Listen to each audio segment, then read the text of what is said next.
maximum. Voilà. Merci, Monsieur le Président et cher ami professeur Saouri, pour ces mots aimables.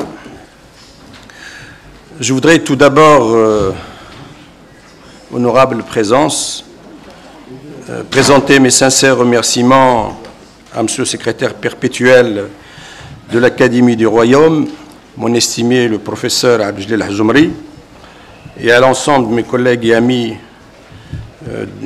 de l'organisation de cette importante session, les remercier de m'avoir convié à prendre la parole et à partager avec les honorables invités de cette prestigieuse assemblée quelques propos au sujet d'une dimension cruciale pour l'avenir du développement de notre continent, à savoir les défis sociaux majeurs, réalité du présent, enseignement pour l'avenir et quel rôle peut jouer notre pays, le Maroc, pour contribuer à relever ces défis. Pour ce faire, ma contribution portera sur 3 points. Je voudrais tout d'abord faire part d'un certain nombre de constats préliminaires, j'en ai 3. Je présenterai très rapidement, et même des fois très schématiquement, le temps ne le permet pas, les défis sociaux qui me paraissent majeurs pour l'Afrique. Et comme je viens de lire à l'instant, je terminerai en tirant quelques enseignements pour l'avenir, tout en exposant un peu quel rôle peut jouer le Maroc pour contribuer à répandre, à partir d'une stratégie concertée, partagée avec les pays frères et amis africains, pour réguler positivement et relever ces défis. Alors, quels sont ces constats préliminaires? Le premier constat réside dans le fait que l'Afrique est aujourd'hui le théâtre d'une nouvelle génération de guerres qui est en train d'impulser et de produire de nouvelles menaces. Il s'agit en particulier de l'émergence et du développement de formes nouvelles de pauvres et de pauvreté, de nouvelles pandémies, de violences sociales que l'Afrique n'a jamais connues durant toute son histoire, des conflits ethniques, de guerres qui s'apparentent à de vraies guerres de religion, de migrations massives sans précédent dans l'histoire de notre continent, mais aussi de prolifération d'activités illicites et de formes atypiques d'économie du crime, comme le trafic d'êtres humains, la piraterie, la contrebande, le trafic de drogue, le tout sur un fond de prolifération de mouvements terroristes qui posent à notre continent des défis en termes de sécurité, de stabilité et donc de paix indispensables pour renforcer l'attractivité et pérenniser l'attractivité de notre continent, favoriser un climat des affaires et surtout vivre ensemble au sein des sociétés africaines. Le deuxième constat réside dans le fait que l'Afrique recèle un potentiel important de développement, certes avec des situations nationales et régionales différenciées en termes de niveau de développement, de genre de développement et de rythme de développement, mais avec un dénominateur commun à l'ensemble du continent dont les traits majeurs sont d'abord une désindustrialisation continue. Les chiffres les plus autorisés de la Banque mondiale et du PNUD sont très clairs à ce niveau.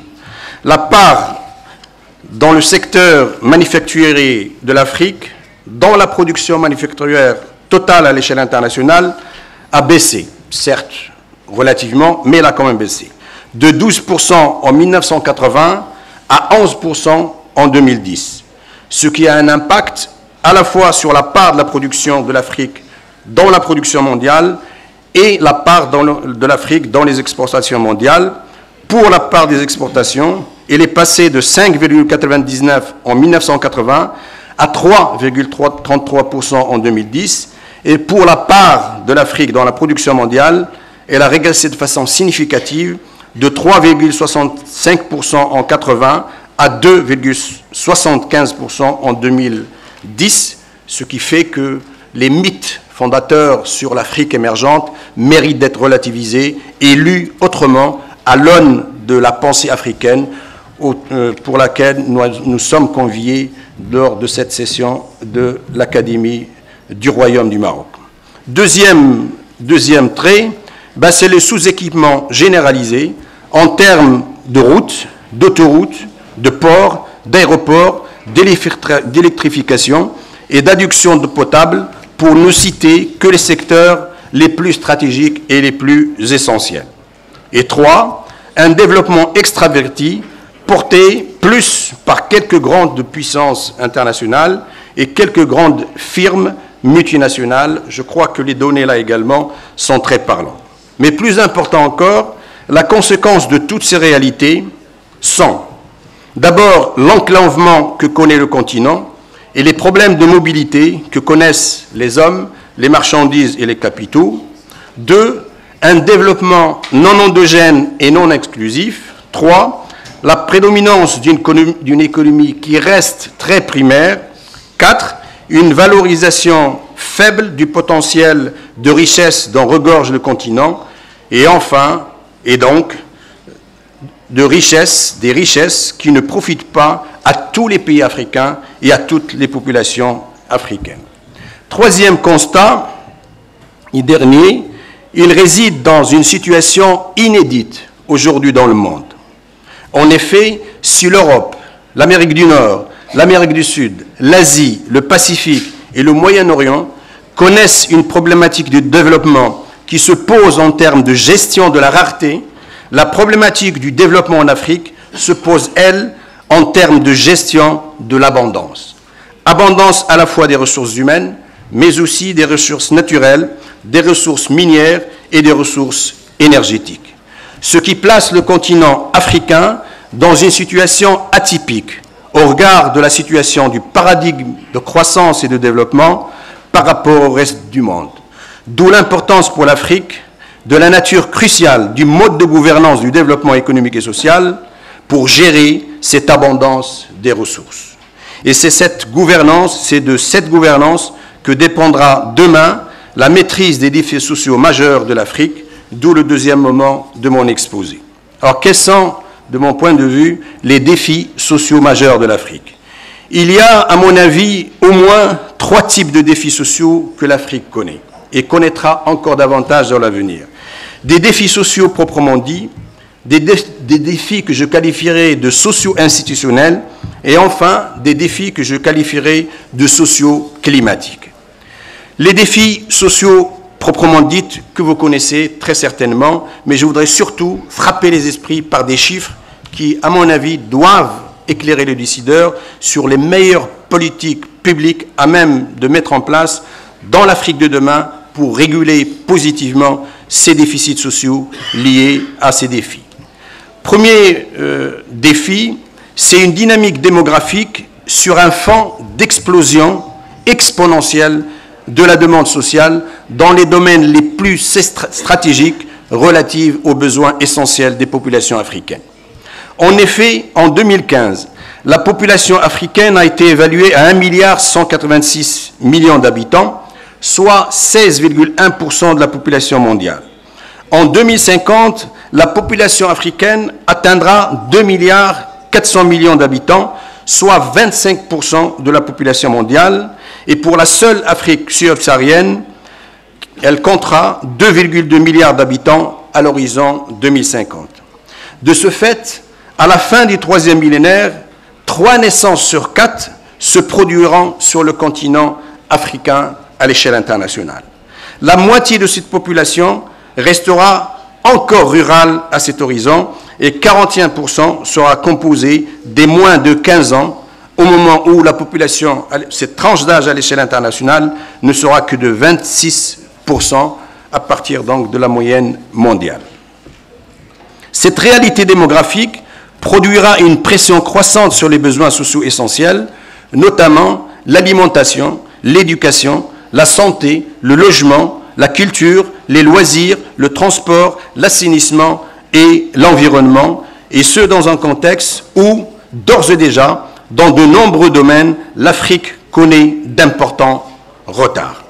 Ainsi, dans le domaine de la santé, l'espérance de vie à la naissance est parmi les plus faibles dans le monde. Elle a été évaluée à 59,6 ans en 2014, au moment où elle est en Europe de l'Ouest de 80,2% ans et en Amérique du Nord de 78,4 ans. Le taux de mortalité infantile est également le plus élevé à l'échelle mondiale. 60,4 personnes pour 1000 habitants en 2014, au moment où cette mortalité infantile est évaluée à 5 pour 1000 pour les pays à développement humain élevé. Quant au VIH-Sida, c'est connu parce que c'est très vulgarisé, il touche, comme on le sait, une proportion de la population 7 fois plus importante sur le continent en comparaison de la moyenne mondiale. Sur le plan de la scolarisation, à ce niveau également, un grand retard connaît l'Afrique en matière de scolarisation. Ainsi, le taux en Afrique subsaharienne n'est que de 32,9% en Érythrée, 37,7% au Libéria et 41,3% au sud du Soudan. Étant entendu que les filles et les ruraux sont les plus touchés que les garçons et les urbains, ce qui impacte négativement l'alphabétisation des jeunes Africains de 15 à 24 ans, dont 31% ne savent ni lire ni écrire. Concernant la pauvreté, en 2015, 41% de la population de notre continent vivent au-dessus du seuil de la pauvreté extrême. Seule l'Afrique n'a pas pu atteindre les objectifs de développement du millénaire visant à réduire la proportion de la pauvreté, la proportion de la population disposant de 1,25 $ en parité de pouvoir d'achat en 2015. Le chômage. Selon le rapport de l'OIT de 2013, sur 75 millions de jeunes de 15 à 24 ans touchés par le chômage dans le monde, 38 millions sont des Africains, soit plus de la moitié. Par ailleurs, l'Afrique compte 200 millions d'habitants âgés de 8 à 24 ans, soit 40% de la population active. Le taux de chômage parmi cette tranche d'âge est le double de celui de la tranche de 25 à 65%.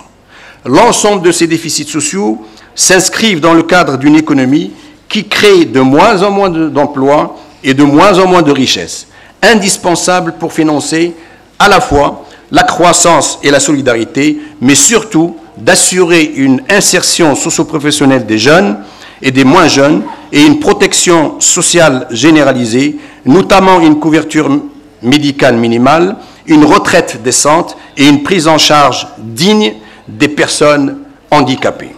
C'est ce qui explique la prolifération des activités informelles, de l'économie du crime et des pressions migratoires sous toutes leurs formes que connaît le continent africain et que la triste actualité nous rappelle presque chaque jour. À côté de ces défis sociaux proprement dits, l'Afrique est l'objet de défis que je qualifie de socio-institutionnels. Il s'agit en fait de défis de nature sociale, impulsés par une gouvernance non responsable des ressources, à la fois naturelles, financières et humaines, produisant 4 impacts qui aggravent la situation sociale des populations africaines. Le gaspillage des ressources naturelles, la surexploitation de ces ressources par des puissances étrangères et des firmes multinationales peu soucieuses ou pas du tout soucieuses de la préservation des ressources et des intérêts des générations futures d'Africains. La sous-valorisation des ressources par les Africains eux-mêmes et dont la conséquence est la plus logique de cette gouvernance est la disparition progressive du patrimoine végétal et animal, des ressources forestières et des ressources du sol, du sous-sol et des fonds marins. Tout cela prive l'Afrique et les Africains non seulement de leur propre richesse, mais aliène l'avenir du développement économique et social de l'ensemble du continent, tout en produisant des défis sociaux d'un genre nouveau que l'on peut qualifier de défis sociaux climatiques. Il s'agit en fait de défis sociaux d'une nouvelle génération et d'une nouvelle nature produits par une gestion non responsable sur le plan environnemental d'un côté, mais aussi en raison des changements climatiques de l'autre. Parmi ces défis socio-climatiques, la désertification, la déforestation, la sécheresse et les inondations cycliques figurent au premier plan. La conséquence de ces défis socioclimatiques sont l'aggravation de l'insécurité alimentaire, la diminution des surfaces agricoles utiles, la perte du couvert végétal et le déplacement forcé de populations entières, entraînant de nouvelles formes de guerre, notamment la guerre de l'eau et la guerre du foncier.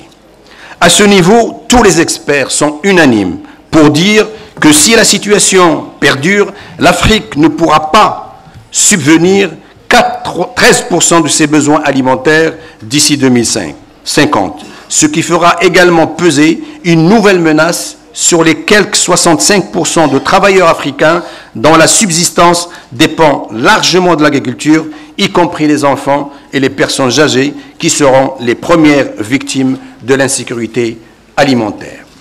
Alors, quel enseignement tirer de cette situation sociale et quel rôle pourra jouer le Maroc, mon pays, pour contribuer à endiguer et à réguler positivement ces défis? Le premier enseignement à tirer, et qui se trouve au cœur du thème même de cette session de l'Académie du Royaume du Maroc, c'est celui de la nécessité de penser autrement les problèmes sociaux de l'Afrique. À ce niveau, il convient de penser l'Afrique par des Africains, à partir d'une démarche qui puisse s'appuyer sur un équilibre entre des réalités certes difficiles, mais le rêve d'un continent réellement émergent. L'espoir d'une Afrique meilleure et le chaos des réalités présentes, ce qui est nécessaire à faire à court terme, ce qui est possible à faire à moyen terme et ce qui est possible à faire à long terme. Le tout selon un esprit libre, une pensée indépendante, une audace positive, c'est-à-dire une pensée réaliste, tournée vers l'avenir, loin de tout afro-pessimisme autodestructeur et de tout afro-optimisme béat et contre-productif. Cette façon de penser autrement l'Afrique sociale ne doit pas nous faire oublier qu'il faut agir rapidement pour combler les nombreux retards et déficits sociaux accumulés afin de réaliser des raccourcis qui permettraient à l'Afrique de réaliser les objectifs de développement du millénaire non atteints et ceux nouveaux fixés dans le cadre des objectifs de développement durable par l'agenda 2030 de la communauté internationale. Mais pour ce faire, les Africains sont appelés à mesurer et prévoir les risques majeurs nouveaux et anticiper les évolutions futures pour mieux conduire et maîtriser le changement social dans les années à venir. Quel rôle peut jouer le Maroc dans ce cadre? Le Maroc a fait et fera beaucoup de choses dans ce sens, car le Maroc a fait de l'intégration africaine une option géostratégique et de l'Afrique un espace privilégié pour l'autodéveloppement du continent. Par des actions concrètes, le Maroc est en train de contribuer à bâtir une nouvelle génération de modèles d'intégration régionale appelés à être portés par une nouvelle génération de dirigeants et d'élites africaines convaincus que c'est par l'unité de tout le continent que l'Afrique pourra relever les défis sociaux et pas que uniquement sociaux majeurs de demain. À ce niveau, le Maroc entend faire du co-développement, du partage et de la solidarité africaine les trois piliers fondamentaux de la construction de la nouvelle Afrique. Parmi les options stratégiques que promeut le Maroc en matière de coopération, investir dans le développement social en Afrique apparaît au premier plan, et ce, à plusieurs niveaux. Premièrement, investir dans le développement social par l'investissement dans le développement économique pour créer de la richesse et promouvoir de l'emploi en Afrique, notamment en faveur de la jeunesse africaine. Deux, partager les expériences réussies en matière d'action sociale et de solidarité, notamment à partir de l'initiative nationale de développement humain que beaucoup de pays africains sont en train de partager avec mon pays, le Maroc. Trois, former les compétences, transférer le savoir-faire et l'expertise dans le domaine de l'action sociale solidaire. 4. La contribution à la sécurité alimentaire de l'Afrique à partir d'un projet grandiose que mène et pilote au quotidien l'Office chérifien des phosphates à partir de l'offre de fertilisants pour l'ensemble du continent africain. Et enfin, une gestion des migrations fondée sur le respect de la dignité humaine par le respect effectif des droits humains fondamentaux des migrants légaux qui ont choisi de vivre dans leur pays frère, le Maroc. Voilà, honorable présence, quelques idées que je voulais partager avec vous concernant cette problématique cruciale pour notre continent. Je vous remercie pour votre aimable attention.